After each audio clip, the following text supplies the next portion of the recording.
Hello, everyone, and welcome to the final 2023 season episode of Stallions Run.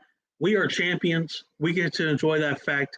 And I guess let's just kind of do a recap episode, kind of talking about it. So, of course, you beat New Orleans in the playoffs. All right, we win the South. It was all when we last left off, it was we got Pittsburgh. How are we going to win from there? And everything's a close game, but a Birmingham win. Well, we got the Birmingham win part. Pittsburgh, man, you kind of just fell flat on their face throughout that entire game for the Stallions. I mean, maybe it didn't help that Alex McGough, who everyone predicted was going to win MVP, went out Friday. It was announced he is officially the MVP of the league. So that was something right before the game. That was nice. But man, Pittsburgh, they they really didn't help themselves, huh? Uh, Birmingham for the first quarter, really, it was kind of shaky ground, kind of par for the course. Pittsburgh first drive goes in there, looks like they're going to score a touchdown, and then just fizzles out, kicks a field goal. Birmingham has a couple of drives where it's not great. They do score a touchdown though, and again, it's like the last 5 minutes of the second half, just like this team has done the entire season. Oh, hang on, we got some chemistry here, and there we go.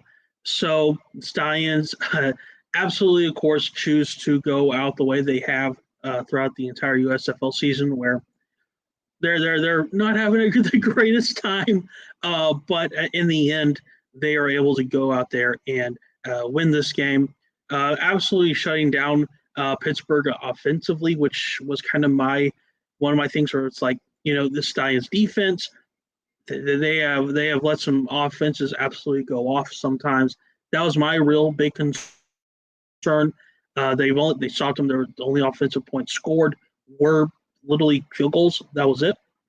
Nothing else. And then the Pittsburgh's defense, while they gave Birmingham's offense some troubles, it was basically an open wide game for Alex McGough especially.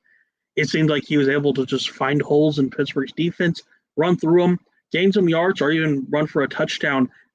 And that was it. It was just Birmingham put on the clinic that everyone thought they probably would. The question was, can Pittsburgh's defense kind of maybe make some changes and maybe give the offense for the Maulers a little hope? And, a close win against Birmingham. And it doesn't happen. Deon Cain, though, for the Stallions, absolutely showed out. He won the championship MVP, well deserved. He is someone that we'll talk about the NFL in a second because literal days after the championship we have a signing, but still, Deon Cain was able to go out there, basically gave Birmingham the offensive push that they often needed, and we have a championship MVP in Deon Cain now to go with McGough. So the parade, we got that also. I did not get a chance to go because basically Sunday was the last day for players, so it was like, all right, we got to have this championship parade now. But it looks like there was quite a crowd at Birmingham City Hall for that, and it's just like it's happened. We have a championship season, but the offseason and its signings have started early for the Stallions. Brandon Aubrey, who played excellent in the championship game, only had one missed kick basically throughout the playoffs. Against New Orleans in that win game, which I talked about.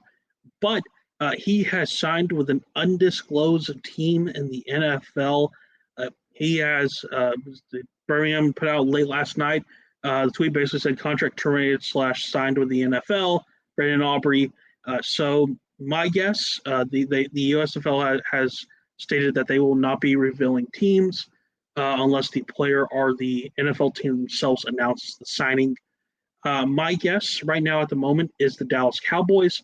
Do not take this as fact. This is just going off some things that I saw at the Week 7 game. The Cowboys special teams coordinator was at this game, most likely to check out Luis Aguilar. He was the special teams coordinator, was in Birmingham during Philadelphia, Birmingham.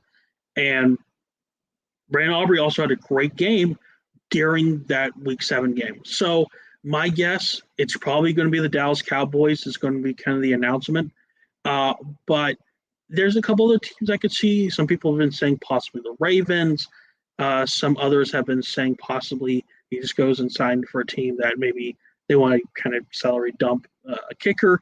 So there's quite a few teams out there that Aubrey's probably going to possibly signed with. Again, my guess right now is he will be either a second string kicker for the Cowboys or he will be the main kicker for the Cowboys. So that's going to be kind of an interesting kind of look for the upcoming season. Who's next, though?